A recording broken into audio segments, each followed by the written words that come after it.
Assalamualaikum warahmatullahi wabarakatuh. Perkenalkan, saya Vina Nursafitri beserta dua teman saya akan mempresentasikan tentang dinamika percintaan berpengaruh pada well-being. Untuk pembahasan yang pertama ada evolusi dan cinta. Kita sebagai makhluk sosial tentunya memiliki keterikatan satu sama lain. Nah, dari hubungan ini akan membuat kita berusaha untuk melindungi orang-orang yang kita sayangi, terutama anak-anak, walaupun nanti pada akhirnya kita akan terkena masalah. Yang kedua ada biokimia cinta. Nah, segala macam bentuk emosi yang ada dalam diri kita memunculkan perubahan biokimia. Nah, hormon yang biasa dikenal dalam biokimia cinta ini adalah hormon oksitosin, di mana hormon ini adalah respon dari meningkatnya kasih sayang dan juga cinta. Selain itu, hormon oksitosin ini berpengaruh terhadap pengurangan stres pada manusia. Selanjutnya, pernikahan dan kesejahteraan. Penelitian telah membuktikan bahwa orang yang menikah lebih konsisten bahagia daripada orang yang melajang. Nah, ada fakta yang menarik bahwa ternyata kesejahteraan setelah menikah lebih tinggi dialami laki-laki daripada perempuan. Selain itu, kualitas pernikahan itu juga menjadi prediktor yang signifikan terhadap kesejahteraan individu. Selanjutnya ada pernikahan dan kesejahteraan fisik. Dari hasil penelitian kita dapat melihat bahwa manfaat menikah itu sangat besar terhadap kesehatan fisik atau kesehatan fisiologis, seperti kemampuan adaptasi jantung dan juga keseimbangan tekanan darah. Lanjut ke varietas cinta. Pada dasarnya, setiap cinta mengambil berbagai macam bentuk pengalaman yang dimiliki manusia, seperti yang dikatakan oleh Sigmund Freud, di mana cinta sebagai fenomena tunggal yang mencakup banyak perasaan, perilaku, sikap, dan motivasi. Selanjutnya ada teori cinta dua faktor, terdiri dari cinta penuh gairah dan cinta pendamping. Cinta penuh gairah sendiri adalah bentuk kerinduan yang sangat kuat kepada orang yang dicintai. Biasanya ini berpengaruh terhadap emosional yang menggembirakan dan juga pemenuhan seksual, bahkan keputusan yang paling mengerikan bisa terjadi akibat dari penolakan. Selanjutnya ada cinta pendamping. Cinta pendamping sendiri merupakan cinta yang paling tenang terkait dengan kasih sayang, persahabatan, dan komitmen jangka panjang. Lanjut ke gaya cinta. Menurut Susan dan Hendrik, gaya cinta itu ada 6. Yang pertama ada Eros. Eros adalah gaya cinta penuh gairah, di mana ini akan membuat Anda tertarik untuk menjadi fokus utama bagi orang yang Anda cintai. Selanjutnya yang kedua ada Storge. Storge ini adalah gaya cinta penuh kasih sayang, dekat dan intim secara emosional. Nah, biasanya gaya cinta Eros ini akan berlanjut terhadap komitmen jangka panjang. Yang ketiga ada gaya cinta ludus. Gaya cinta ludus ini biasanya dinamakan gaya cinta main-main, di mana cinta itu dipandang sebagai cara untuk bermain dengan pasangan maupun perasaan dari sang pasangan kita. Yang keempat ada pragma. Pragma sendiri adalah gaya cinta dengan cara mencari orang yang sesuai dengan persyaratan yang kita inginkan. Yang kelima ada gaya cinta mania, di mana gaya cinta mania ini hampir sama seperti Eros, tapi pada akhirnya gaya cinta mania ini akan menimbulkan bahwa cinta itu selalu menyakitkan. Dan yang terakhir, gaya cinta keenam ada agape, di mana gaya cinta ini adalah gaya cinta tanpa pamrih, yang berorientasi pada memberi dan juga tanpa meminta apapun dari kekasih. Nah, teman-teman pasti udah sering mendengar tentang segitiga cinta Steinberg, di mana ada 3 item, yaitu gairah, keintiman, dan juga komitmen. Ternyata jika dua jenis cinta atau 2 jenis item ini dipasangkan akan memperoleh 4 jenis cinta lainnya. Yang pertama adalah jenis cinta romantis, yaitu gabungan dari gairah dan juga intimasi. Yang kedua ada cinta pendamping, yaitu gabungan dari komitmen dan intimasi. Yang ketiga ada cinta konyol, yaitu gabungan dari passion dan juga komitmen. Dan yang terakhir ada cinta sempurna atau consummate love, di mana ini adalah gabungan dari ketiga item itu, yaitu intimasi, gairah, dan juga komitmen. Selanjutnya ada menemukan romansa cinta. Apa sih yang membuat kita tertarik pada seseorang? Ternyata yang membuat kita tertarik pada seseorang yang pertama adanya kedekatan. Tentunya kedekatan itu sangat penting untuk kita saling mengenal satu sama lain dan juga mempelajari apakah kita merasa nyaman atau tidak dengan pasangan kita. Yang kedua, ada daya tarik fisik, di mana ini menjadi faktor utama di awal, tapi daya tarik fisik ini tidak menjamin kebahagiaan dengan pasangan secara abadi. Yang ketiga, ada kesamaan sikap dan nilai. Nah, kepuasan sikap penting untuk kepuasan di awal hubungan, tapi begitu seseorang sudah berkomitmen, kesamaan kepribadian itu menjadi yang lebih penting antar keduanya. Dan yang keempat, sikap timbal balik atau saling tukar emosi positif. Sikap ini memiliki keuntungan yang memungkinkan kita untuk merasa nyaman dengan diri kita sendiri maupun dengan pasangan kita. Selanjutnya ada kepuasan relationship. Mengapa caring relationship itu membuat kita merasa lebih baik? Nah, tentu saja kita dalam memilih seseorang itu memiliki kriteria tertentu atau menginginkan pasangan dengan kepribadian yang baik kan. Nah, survei sendiri telah menanyakan ciri-ciri kepribadian yang paling diinginkan, yaitu kepercayaan diri, integritas, kelembutan, kehangatan, dan kemampuan untuk mencintai. Perkenalkan, nama saya Cindy Ayu Anggela. Saya akan membahas mengenai komunikasi. Nah, pasangan yang dikategorikan memiliki kepuasan dengan pasangannya lebih cenderung ke arah positif, yang mana saling mendukung, banyak menghabiskan waktu untuk tertawa bersama, dapat menahan berbicara negatif ke pasangannya, dan bisa diajak berdiskusi dengan bermacam-macam topik. Ada kapitalisasi, di mana kapitalisasi ini akan menyatakan hal-hal yang berunsur positif mengenai dirinya atau orang lain.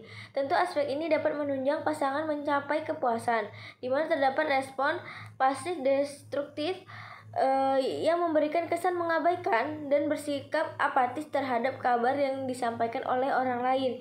Nah, aktif konstruksif ini merupakan respon kebalikan dari respon pasif destruktif.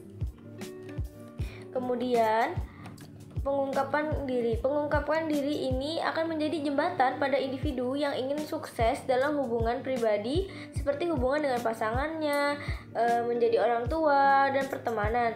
Pengungkapan diri ini sebagai penyumbang penting dalam hubungan yang positif.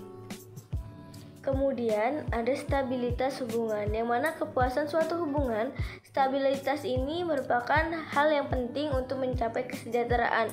Dalam kepuasan hubungan, stabilitas ini tidak menjamin dalam jangka panjang.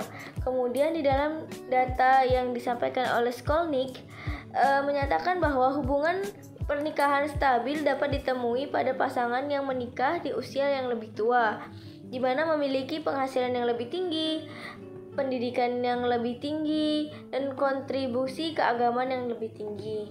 Dilanjutkan hubungan minding, di mana konsep minding ini digunakan untuk membicarakan mengenai hubungan yang memuaskan dan stabil.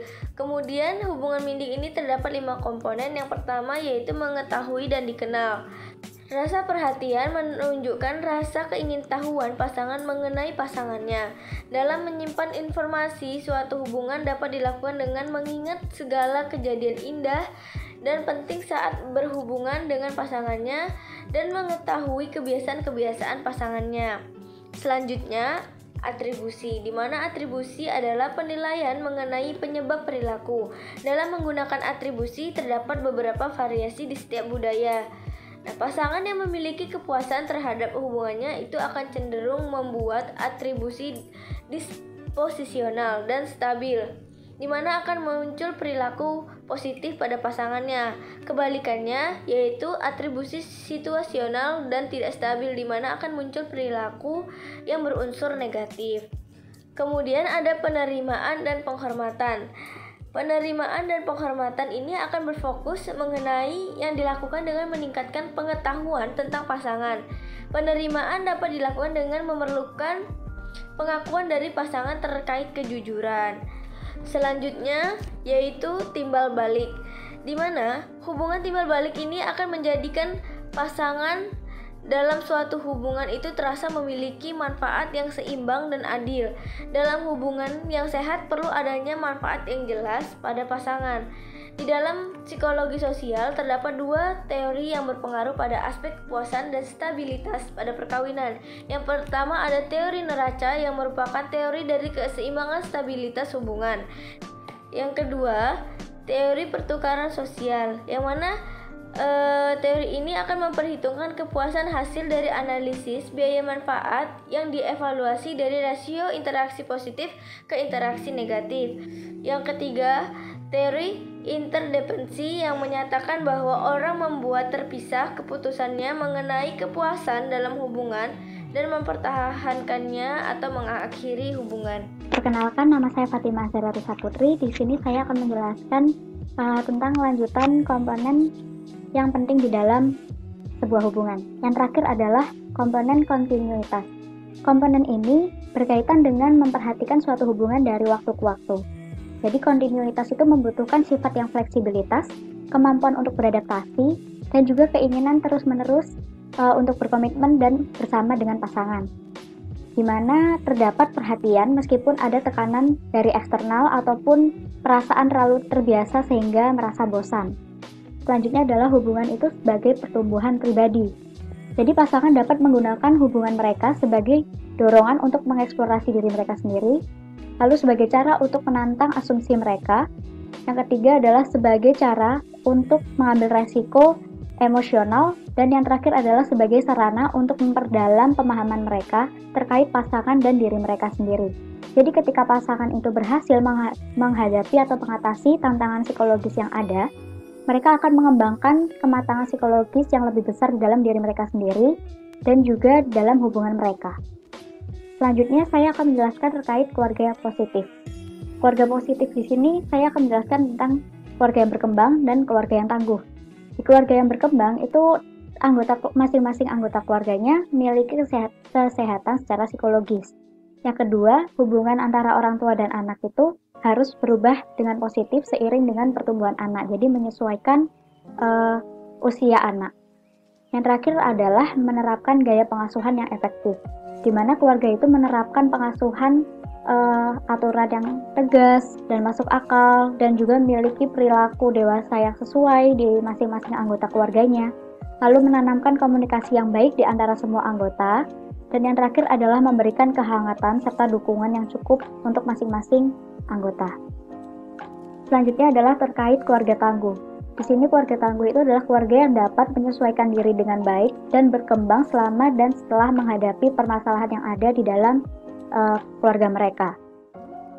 Jadi yang dimaksud dengan keluarga yang tangguh itu adalah keluarga yang mampu untuk menghadapi kesulitan-kesulitan dengan baik ketika ada tantangan di dalam keluarga. Sini ada ciri-ciri yang biasa ditemukan di keluarga yang sehat secara psikologis. Jadi bisa di-pause dan dibaca. Selanjutnya adalah terkait pengaruh sosial dan budaya.